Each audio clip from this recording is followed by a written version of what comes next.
ঈদ যাত্রার চতুর্থ দিনেও স্বস্তিতেই বাড়ি ফিরছে মানুষ। কমলাপুর রেল স্টেশনে ঘরমুখো মানুষের ভিড় বাড়ছে, প্রায় সব ট্রেনই ছাড়ছে সময় মেনে।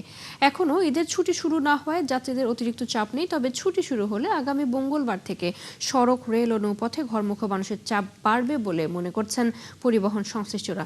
শেষ মুহূর্তের ভোগান্তি এড়াতে অনেকেই আগেভাগেই পরিবারের সদস্যদের পাঠাচ্ছেন বাড়িতে। এদিকে আজও ঈদে ফিরতি যাত্রার আগাম টিকিট বিক্রি করছে রেলওয়ে। এবারও শতভাগ টিকিট ছাড়া হয়েছে অনলাইনে।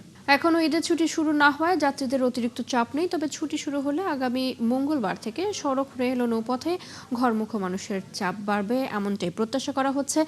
এ ব্যাপারে আরও খবর জানাতে আমাদের সাথে কমলাপুর থেকে যুক্ত আছেন সহকর্মী মুহাইমিনুল খান অপু। অপু, আজ শেষ কর্মদিবসে কেমন দেখছেন যাত্রীদের ভিড়? কি বলছেন তারা? যাত্রা তাদের স্বস্তিদায়ক হচ্ছে কিনা? সকাল থেকেই কিন্তু আমরা রাজধানীর কমলাপুর রেল স্টেশনে ছিলাম। আজকে এই যাত্রার চতুর্থ দিন। আজকে কিন্তু গত 3 দিনের তুলনায় যাত্রীদের চাপ অনেকটা বেড়েছে, সেটা কিন্তু আমরা দেখতে পেয়েছি। তবে এখানে আজকে মোট 44টি আন্তনগর ট্রেন বিভিন্ন রুটে ছেড়ে যাবে। ইতিমধ্যে কিন্তু 15টির বেশি ট্রেন ছেড়ে গিয়েছে এবং আজকে কিন্তু ঈদ যাত্রার প্রথম বিশেষ ট্রেন একটি ছিল, সেটিও কিন্তু 9টার পরে ছেড়ে গিয়েছে। এছাড়া মোট 9টির মতো ঈদে এই বিশেষ ট্রেন থাকবে এবং ঈদের দিনও দুটি ট্রেন শোলাকিয়া ঈদগাহ নামাজের ওখানেও কিন্তু দুটি ট্রেন থাকবে, যেটি ময়মনসিংহ এবং ভালুকা থেকে যাবে।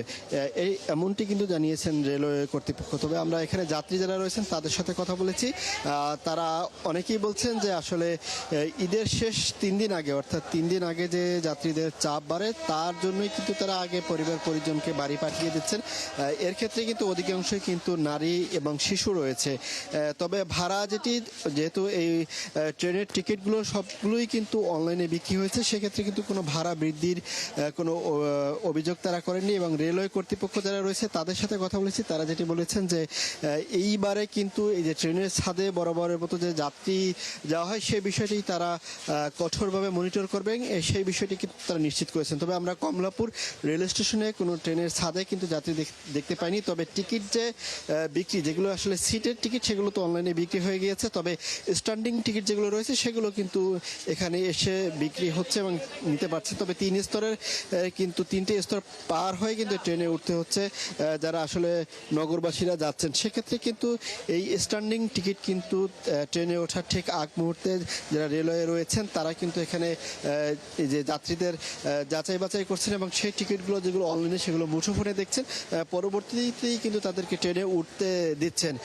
সব মিলিয়ে বলা চলে যে আজকে কিন্তু এই মোট আন্তনগরে 44টি ট্রেন রাজধানী থেকে বিভিন্ন রুটে ছেড়ে যাবে এবং বিশেষ ট্রেন ছেড়ে গিয়েছে একটি। এবং ঈদ যাত্রা নির্বিঘ্ন করতে রেলওয়ে কর্তৃপক্ষ কিন্তু সব ধরনের প্রস্তুতি নিয়েছে, এমনটা কিন্তু বলেছেন। চৈতে, আমার কাছে এই ছিল সবশেষ খবর। অপু, ধন্যবাদ আপনাকে আমাদের সাথে যুক্ত হবার জন্য। আমাদের সাথে কমলাপুর রেল স্টেশন থেকে যুক্ত ছিলেন সহকর্মী মুহাইমিনুল খান অপু।